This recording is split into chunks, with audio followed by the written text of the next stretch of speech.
Well, thank you so much, Jim, and thank you all for that extraordinarily warm Queensland welcome.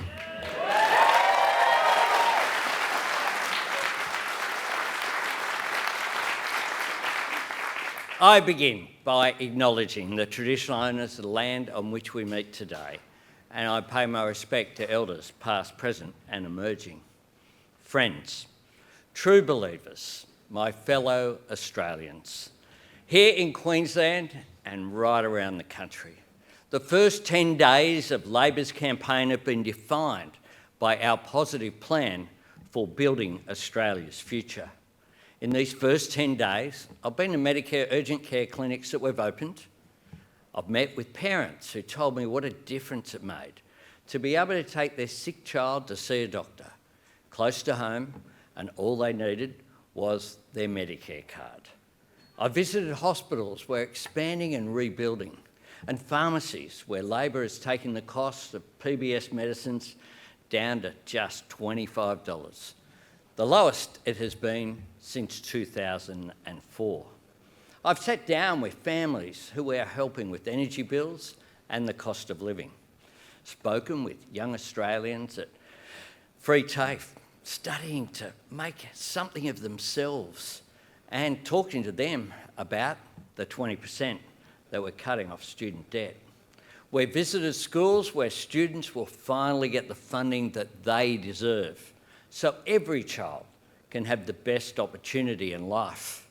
We've been to childcare centres where families are paying less and early educators are getting paid more. We've stood with some of the 3 million workers for whom our government is backing another real pay rise. We've stood up for Australian jobs and industry at a time of global economic uncertainty. And everywhere I've been, since Jim delivered our 4th budget, I've been able to tell people that a Labor government will cut their taxes again and again.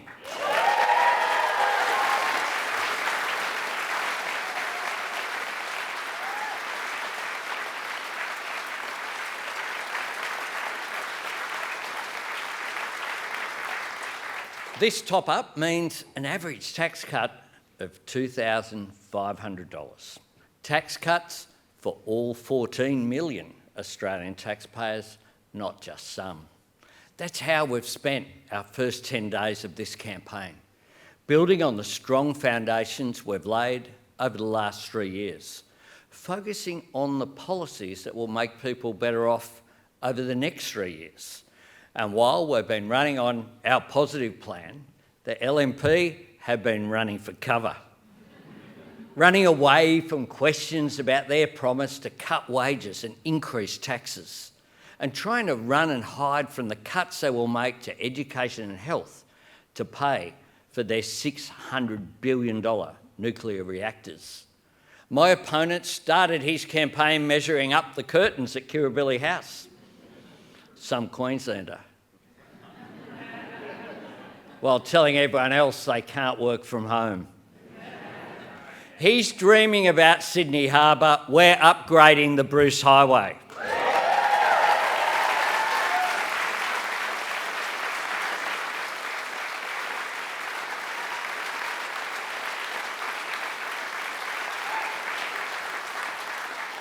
He denigrates people working from home. We're building more homes. That is the choice. There is Labor strengthening Medicare and building Australia's future, or Peter Dutton, who wants to cut everything except for your income taxes. And speaking of choice, this election is also a choice between a great Queenslander, Jim Chalmers as Treasurer, or Angus Taylor.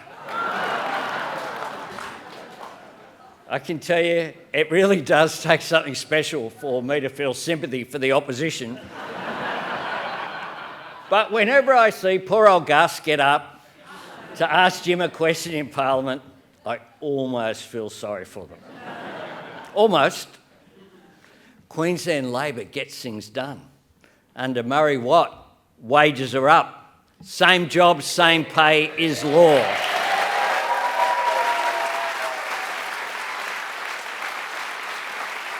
And when work is done for the day, people have the right to disconnect. Under Annika Wells, aged care workers have received historic pay rises.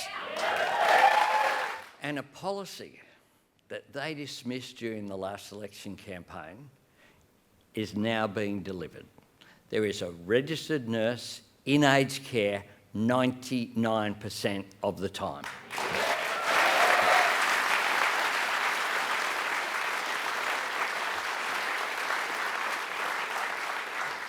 Now, all of our Queensland Labor members and senators do an extraordinary job for this state and for our country. That's why we want more of them in our Labor government. That's why I started this campaign right here in Queensland, backing Medicare in Brisbane and buying Australian in Bundaberg, because nothing says Australian made like a Bundaberg ginger beer, except maybe a dark and stormy. In the weeks ahead, we need all of you knocking on doors for Madonna Jarrett in Brisbane, making calls for Rebecca Hack in Ryan, Cara Cook in Bonner and Julianne Campbell in Moreton.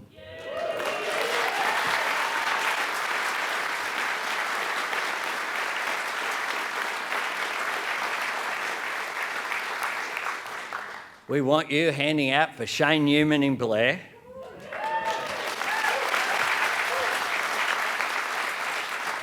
Rhiannon Douglas in Longman, or Rowan Holtzberger in Ford.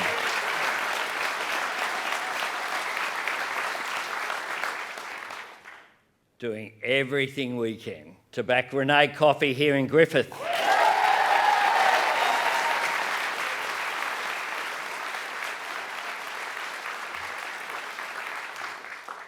And then there's this absolute champion that we've got contesting Queensland's most marginal seat, not for the first time, not for the second time, but for the third time. Ailey France, you will not only have the people of Dixon cheering you on, people all across the nation will be barracking and pitching in for you.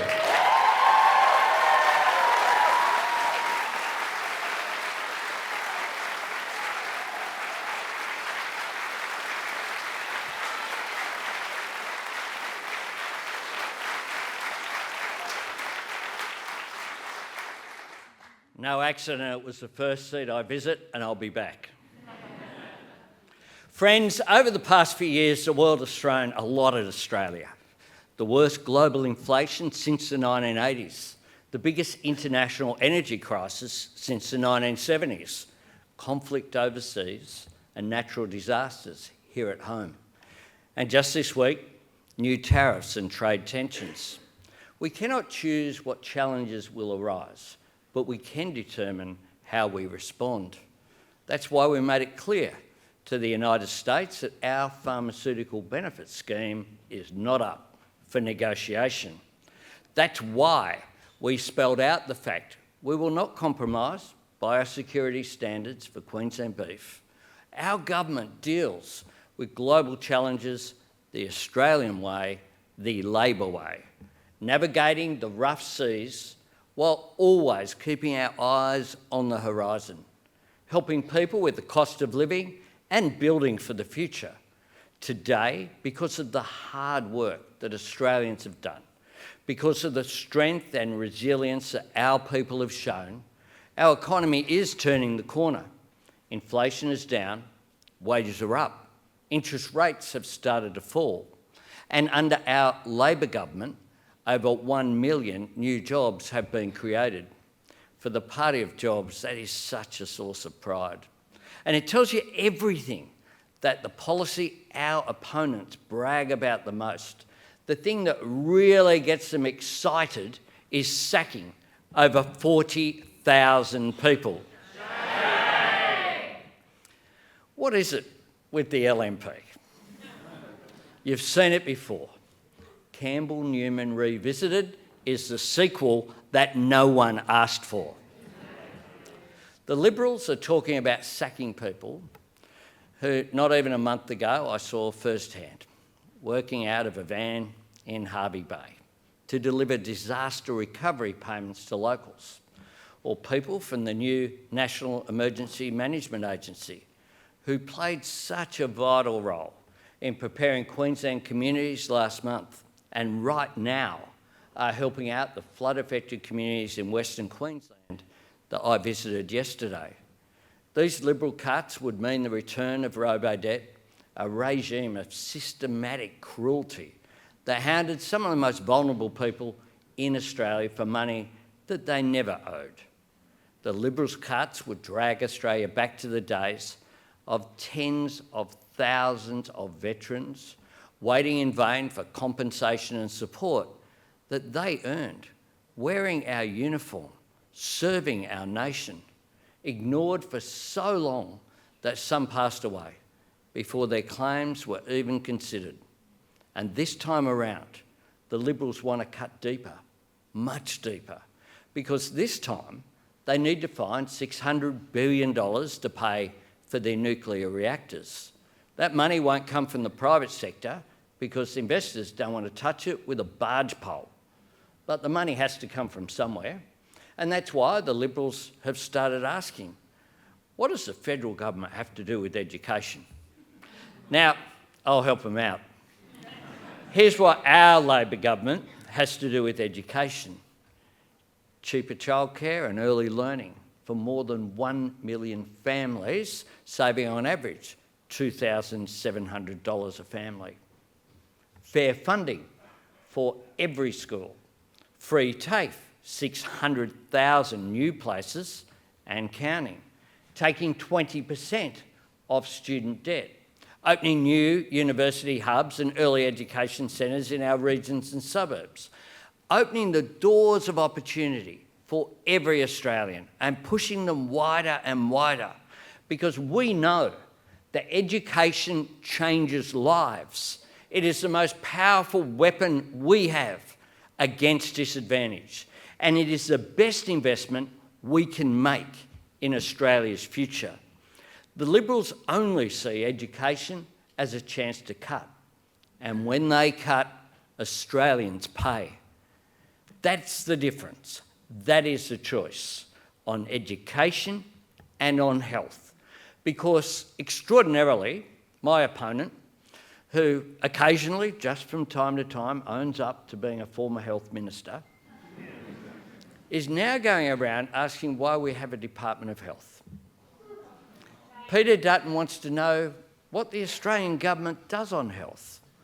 Well, I don't need to tell him, I can show him, and I can show him right here.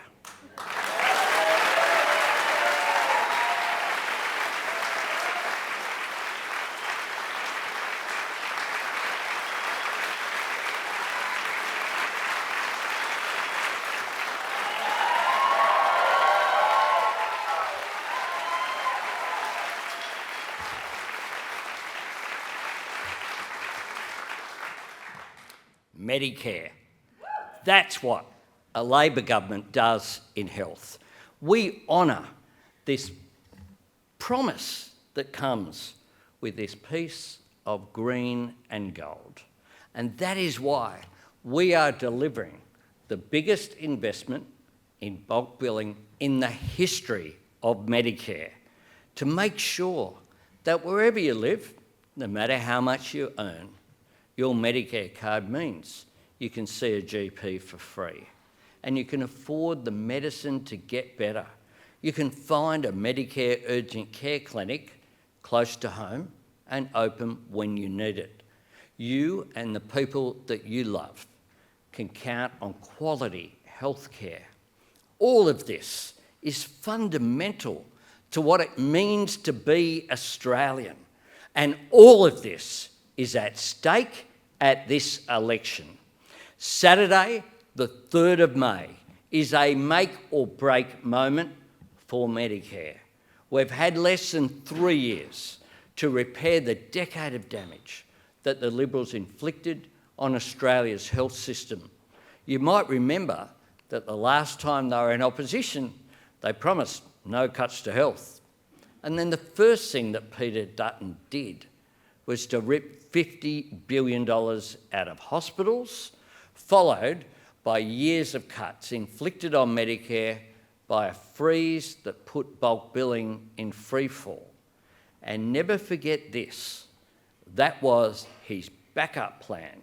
His original goal was to abolish bulk billing altogether, to put a new charge on every single Australian every single time they went to a doctor or needed medicine, or unbelievably, when they went to a hospital emergency department.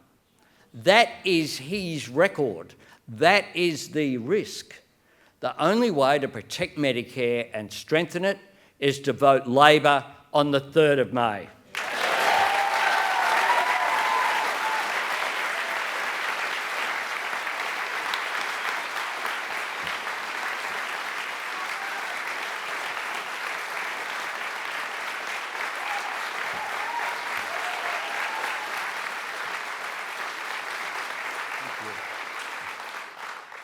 Friends, from our first day in government, helping people with the cost of living has been our number one priority.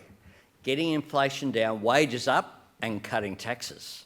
Making medicine cheaper, making childcare cheaper, and standing up for farmers and shoppers by cracking down on the big supermarkets.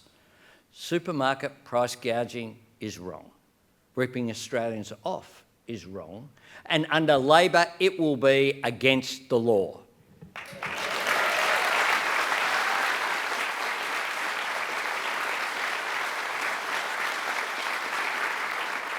We've also been delivering direct support.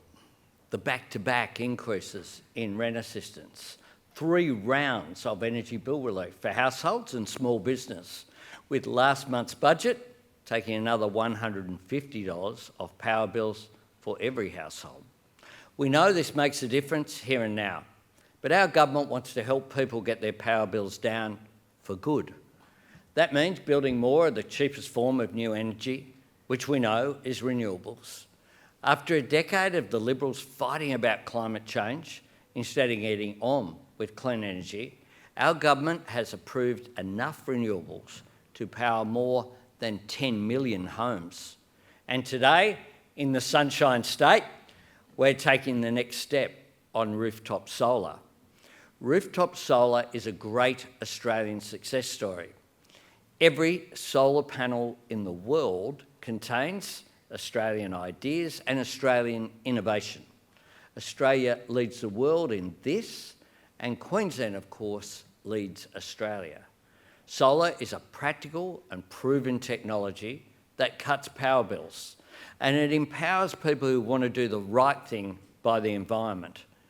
Every year, solar gets more affordable and more efficient, and every year, more Australians embrace it. Today, 1 in every 3 households have solar, the largest per capita rate in the entire world. Many more people have a panel on their roof than a pool in their backyard. But only 1 out of every 40 homes has a battery. And batteries change the equation, and they change it permanently. With a battery, families can store the free energy generated on a sunny day when no one's home and use it when they need it. And every household that installs a battery drives down energy prices for everyone else because it reduces peak demand. The problem at the moment is the upfront cost of a battery is too high for too many people. We're going to fix that.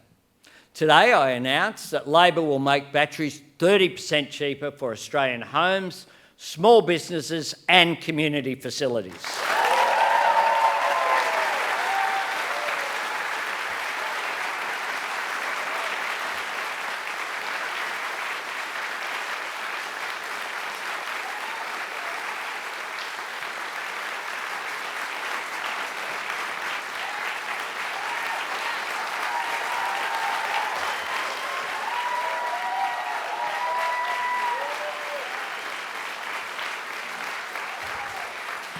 That means saving around $4,000 on the cost of installing a typical battery, and it means slashing your power bills permanently. Our plan for cheaper home batteries will start on the 1st of July this year.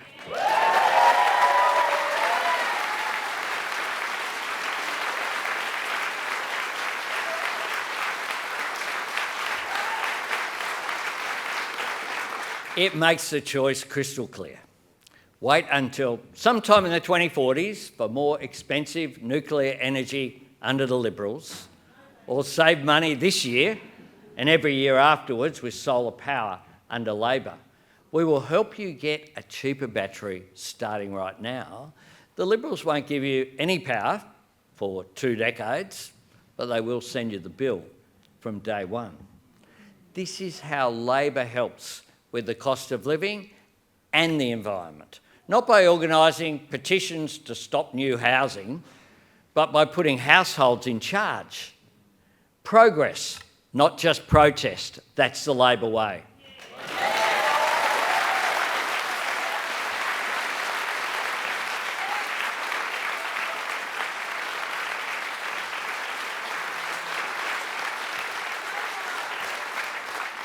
Renee Coffey understands that. Friends, yesterday I was up near Longreach. I met with Mardo and Beck and their wonderful boys, Cooper and Jacob, whose farm had been devastated by the recent floods. They love their home and they are so proud of what they do. They live in an iconic part of Australia. Every year, thousands of people visit Western Queensland for a glimpse of the real outback, a sense of the rugged land of farmers and stockmen and drovers, and all that it means to our history and the Australian identity. But the most Australian thing I saw yesterday was older and deeper than that. It was people helping each other, being there for each other. It was courage, kindness, community. Over the past 3 years, I've visited so many Queensland communities, preparing for floods, dealing with them, or recovering from them. Whether it's amidst the devastation or on the long, hard road to rebuilding, the strength of Queenslanders shines through. Proof that in the worst of times, we always see the best of the Australian character. And that bravery belongs to a larger story, the proud story of this big state and Queenslanders' extraordinary capacity to do the big things and drive the big changes, growing Brisbane into a great global city and what will be a magnificent Olympic city, building Gladstone into an industrial powerhouse, making Rocky the beef capital of the world, and sharing the wonders of the Great Barrier Reef and the Daintree with the world, and safeguarding them for future generations.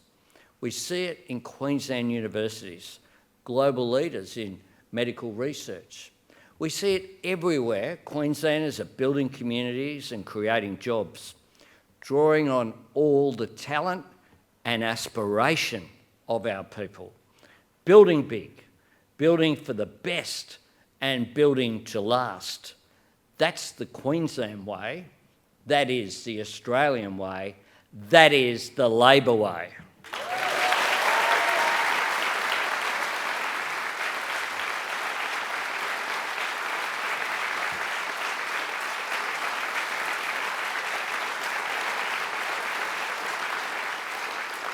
We don't beg and borrow ideologies from anywhere else in the world. We build on our values of fairness and opportunity for all.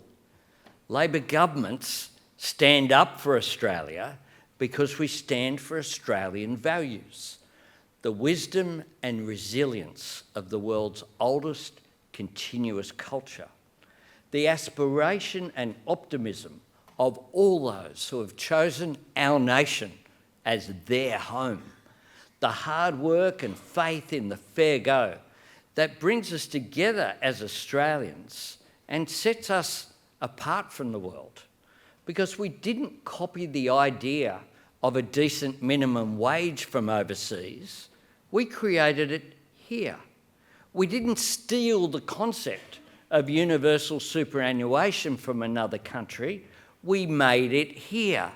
We didn't wait for others before we strengthened our democracy by ensuring that women had the right to vote in elections and stand for Parliament. We led the world.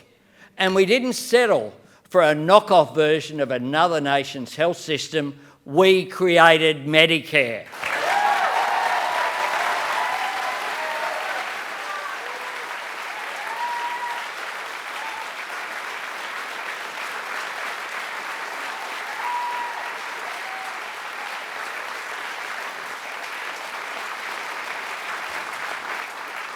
Friends, that's the way forward for us now, our own way. The future we want is not an American-style wages system, not American levels of student debt, and never, ever American healthcare.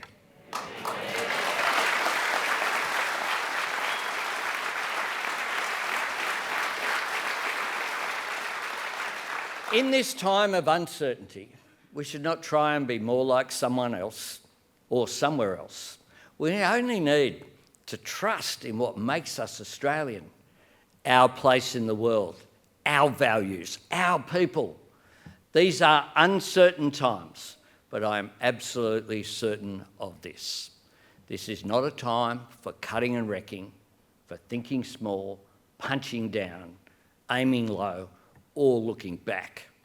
This is a time for building the stronger Medicare Australians deserve, building an Australia where no one is held back and no one is left behind, building on the strong foundations we have laid, building Australia's future together.